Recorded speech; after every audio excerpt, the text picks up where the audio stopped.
असंही केळकरांनी सांगितलंय।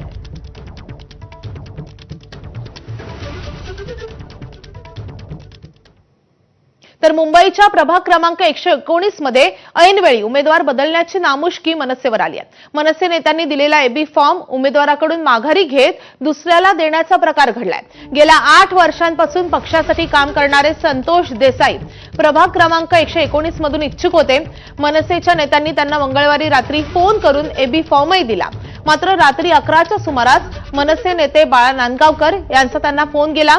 ठाकरेंच्या सेनेकडून स्थानिक उमेदवार देण्याची मागणी झाल्याचं सांगत एबी फॉर्म परत करण्यास सांगण्यात आलं।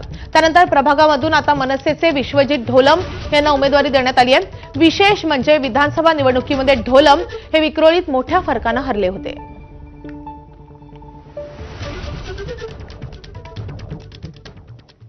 महापालिका निवडणुकीमध्ये संभाजीनगरमध्ये उत्कंठावर्धक लढत